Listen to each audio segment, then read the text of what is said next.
Every ecosystem on planet Earth has its apex predators. These predators can vary in size, from the 10-kilogram fossa of Madagascar to the polar bears of the Arctic Circle, which can grow to about half a ton. But all these share in common is that they are vital parts of an ecosystem. Then preying upon large herbivores and mesopredators prevents them from overgrazing and overconsumption of smaller animals respectively.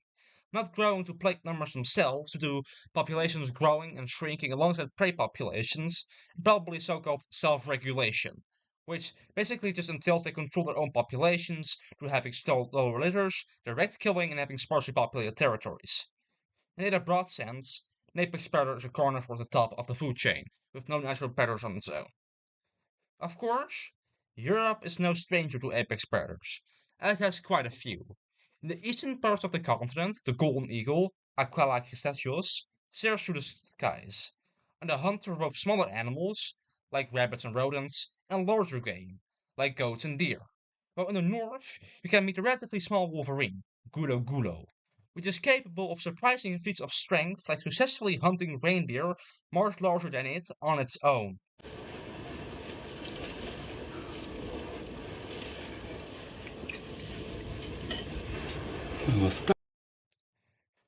Through much of the continent's forests, Eurasian lynx, and the brown bear, Ursus ocodus, roam, in pursuit of ungulates and smaller animals, or perhaps also berries and roots if you're a bear.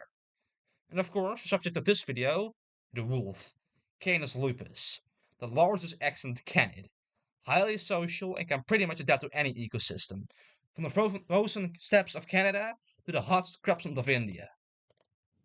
Wolves can be found throughout the northern hemisphere, possibly also Australia and New Guinea if you count the dingo and the same dog as a wolf subspecies. Some being found throughout almost entire Europe and Asia, though their ranges have significantly shrunk in North America. About 25 recognized subspecies, with 3 of them being native to Europe. The Italian wolf, Canis lupus italicus, its range being limited to Italy, of course, and southern France and Switzerland. The Iberian wolf, Canis lupus signatus, endemic to the Arabian Peninsula and the largest of the European wolves, Canis lupus lupus. The Eurasian wolf, otherwise known as the common wolf. This animal can reach very great sizes. It has been reported to weigh as much as 71 kilograms, but around 40 kilograms being more average. Their diet mostly consists of large ungulates, like deer, boars, mouflon, and chamois, and packs of wolves usually consist of about half a dozen animals, and the range of the Eurasian wolf being spread throughout the continent. Sadly, the wolf has historically been persecuted through its native range across the entire world, alongside almost every terrestrial apex predator on the planet, and it has been to protect livestock and occasionally people. This has led to the wolf's extirpation for much of its range. Almost the entire United States, much of China, Ukraine, and Central Europe, and complete extermination in Japan, the British Isles, and the Benelux. However, the wolf has made a comeback in the latter region, but not without its controversies.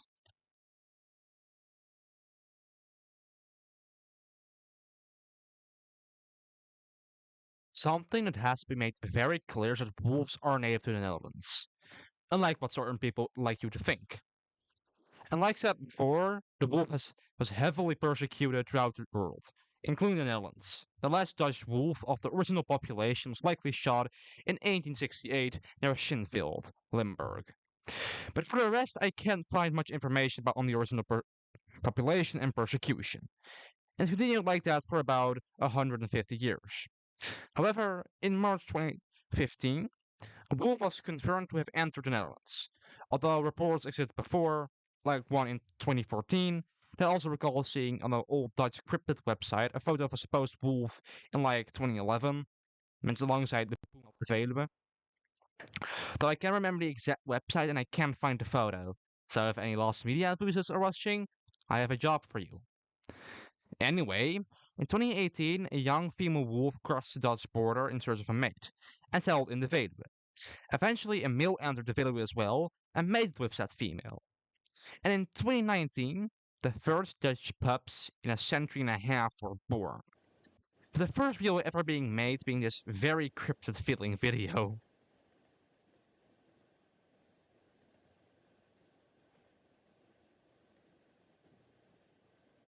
And according to Wolf in Nederland.nl, there were 4 wolf packs in Netherlands as of April 2023, while this study claimed there were 7 at the time of writing. That paper also estimated a population of 122 wolves in 30 years after the first sighting, and about 12 packs. So what allowed this sudden return? The wolf gained legal protection in Europe in 1982, and in 1996, wolves first crossed the German border from Poland. These wolves are considered to be the Central European population. It seems that from Germany these wolves originate. Or do they? I believe conspiracy theories for later in the video, and yes, there are conspiracy theories. Obviously, the main reason behind support for wolf persecution in the modern day is livestock, seemingly mostly sheep. And this number seems to be on the rise, with 392 confirmed attacks on livestock in 2023 and 491 confirmed attacks on livestock in the first 9 months of 2024. And it seems to be because of general increase in wolf numbers in the Netherlands, due to reproduction of present wolves and migration of wolves from other nations. And the livestock attacks bring me to the next part of the video.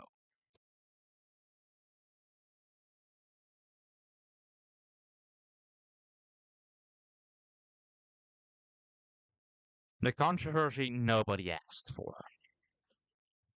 I don't have much to add why this controversy exists, so the rest of this video will mostly consist of debunking points the anti-wolf side makes, which are pretty much all of them, starting with arguments that are just made out of ignorance to the ones that are made without any evidence to back them up, and likely just exist to bait out sympathy and an underdog reputation.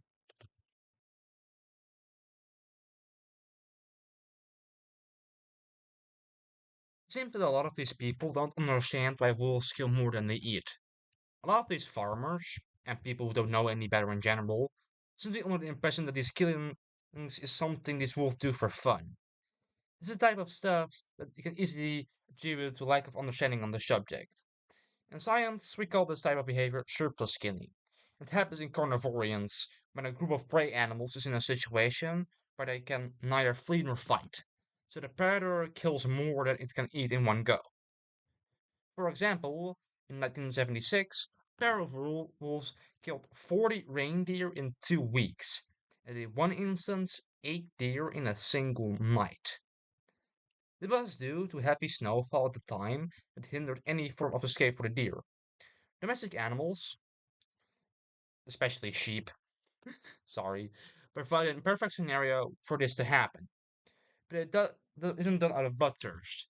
Crazy, right? What usually happens is that the predator only eats what it needs at the moment, and if it hasn't decomposed or been eaten by scavengers yet, will eventually go back to the site to eat the rest, as it saves more energy than when you go hunting again.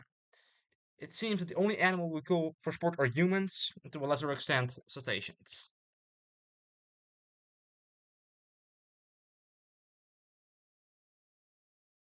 Soon it will attack someone! This has a grain of truth to it, and has 2 separate incidents happening in the Netherlands. In the first, a wolf attacked a farmer's sheep in 2023, and it was the farmer who ignited the conflict, and the wolf literally bit in self-defense. I don't blame the farmer for trying to scare the animal away from his livestock, but painting the incident as a true attack is either ignorant or deliberate sketch of the truth. And the wolf was shot, because of course it was. The second, more well-known instance of this occurring happened in summer 2024, when a 5-year-old girl was attacked by a wolf. But the incident is a lot stranger than just a wolf attacked a child. The incident seemed to start with the girl hiding an apple for an activity they were doing, when a wolf attacked her from behind and she fell on the ground. When a supervisor screamed, the animal let go, walked away, stood still and walked around about 20 meters away, and continued to walk away. Thankfully, the girl survived without any serious injuries. The photos that were taken of her wounds don't look much like a bite, and there was initially some doubt that she was bitten, and that the wounds were caused by the fall rather than the wolf. But they were eventually confirmed to be a wolf bite. I'm actually not sure what happened here, but I doubt it was a predatory attack, but rather either an attack to protect territory or young, or plain curiosity, likely the latter, as the wolf quickly released rather than continuing the attack. Something curious sharks apparently do as well, and like sharks, a wolf mouth is the main instrument of exploration. To be fair, the wolf only released when the supervisor screamed, so maybe that's what scared it off. Overall, it's a very complex situation. For the overall risk of wolves themselves, however, a study by John D. C. Linnell, Igatra Covium, and Eva Routard looked over 489 wolf attacks across Eurasia and North America from 2001 to 2020, of which 26 were fatal, with 78% of all attacks being attributed to wolves infected with rabies, which is a disease that your dog can carry just as well. And the amount of attacks aren't a lot, especially when you consider the report covers entire continents with huge amount of people. Overall, it was stated, the risks associated with a wolf attacking a human are above zero, but far too low to calculate.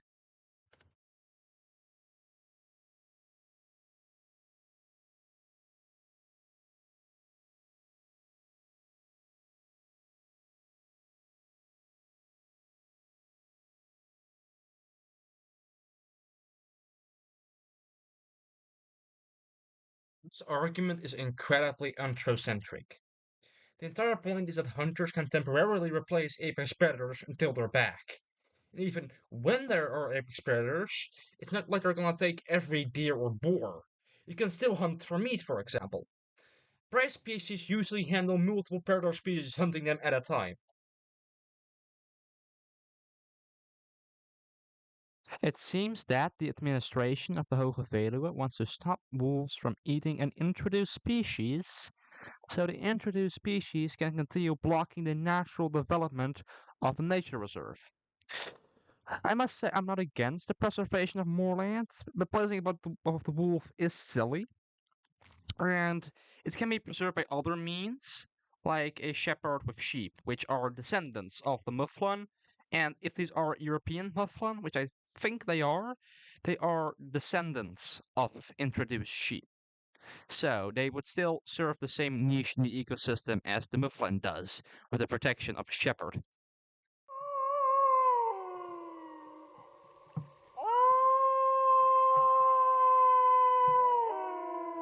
Yes, we have sunken this low into the delusion, if you can call it that. That seem to mostly come in two flavors. The wolves are introduced, or they are actually wolf dog. A wolf dog being the offspring of a wolf and a domestic dog. They seem to mostly go around in farmer groups and even politicians, like Erik Kemperman of the Boerburgerbeweging. He seems to believe, or at least to have believed, that wolves were secretly introduced to the Netherlands by the Illuminati. No, I mean rewilding projects. His main argument for introduction is that the domain of wolves in the Netherlands was already registered in 27. And literally compares this to registering an organization for polar bears in Africa. Al in 2007 werd de domeinnaam wolveninnederland.nl geregistreerd. Er waren toen al bijna 150 jaar geen wolven in ons land. Dat is raar toch? Alsof je nu de stichting IJsberen in Afrika zou oprichten. This comparison falls flat when you realize wolves are native to the Netherlands. And if German wolf populations were expanding to the west was known back then, it would actually be a relatively reasonable decision to make. Kemperman will probably not change his mind on wolves no matter how good the arguments of the other sides are. As he once called fellow politician Christina van der Wal a gullible little Red Riding Hood in a wolf debate for following advices from advisors which are, according to him, disguised wolf conservationists. Though he might change his views on this if he hasn't already. Anyway, there is no evidence for wolf dogs, or hybrid wolves as these people call them. Genetic studies seem to have denied those claims. And will say that it's possible that there are some wolf dogs in the Dutch wilderness, but if they do exist, they are low in number and, unlike people claim, aren't legally allowed to be shot either. These arguments have serious consequences for the wolves in the country. As of writing the script in early 2025, a quarter of the Netherlands wolves have either disappeared or have died. 22 are missing, 15 have been run over by vehicles, and most concerningly, 2 have been illegally shot. There are serious pushes to lower the protection of the wolves in the European Union, so they could be shot without legal trouble. Actually, as of recording, it actually has been passed. The wolf is still protected, but the protection has been lowered, so it can be shot more easily. It's still not legal, but it can be done if a wolf is dangerous. It's kind of a wonder that the golden jackal, Canis iranius, has been naturally expanding its range throughout Europe, has been avoiding controversy, especially considering they have already killed sheep on Dutch soil. But if the wolf gets exterminated from the Netherlands, I guess it's probably next.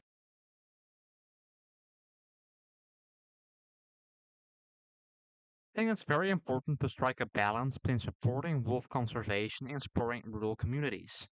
That is both are important. And I have my own solutions towards predation on livestock. Guard animals. They come in 3 varieties: donkeys, llamas, and dogs. Some of the first 2 don't seem to be good guardians against larger predators, like wolves, sadly. Donkeys in particular might not be very good guard animals in general, as organizations like the Donkey Sanctuary of Canada and Peaceful Valley Donkey Rescue, most of you I have read said that latter is a pretty bad place to work, but I'm not sure if it's relevant to this discussion. Donkeys often being aggressive to the livestock themselves if it considers them threat to competition. The University of Nebraska finding 24% of guard donkeys being effective, and the latter study estimating only 7 to 8%. Dogs, however, are, technologically speaking, wolves. And as wolves are territorial, they might avoid areas which have been claimed by large dogs. Multiple dog breeds are in fact bred for protecting livestock. In Portugal, Rewilding Europe has been assisting farmers with guard dogs to protect livestock against the vulnerable Iberian wolf. According to them, many farmers haven't experienced a single wolf attack on their livestock since they received a dog from Rewilding Portugal's guard dog program. Before this video ends, I have some side notes to make. Yes, the wolf is considered least concerned by the IUCN. This very much isn't the case in the Netherlands, where wolves are relatively scarce. And I have looked into No Wolf Benelux, with the rather impressive tagline of the truthful story about the wolf. It's just that there is not a lot to talk about. Most of what I have read is just about wolf-proof measurements and general wolf facts. What I have heard is that most of the things they say on there could also be used for proper human-wolf coexistence rather than shooting the wolves. Oh, and for the plan to build a wolf-proof fence around Friesland, dingo fence style, I have one message. Yeah, like that's ever gonna happen. What a load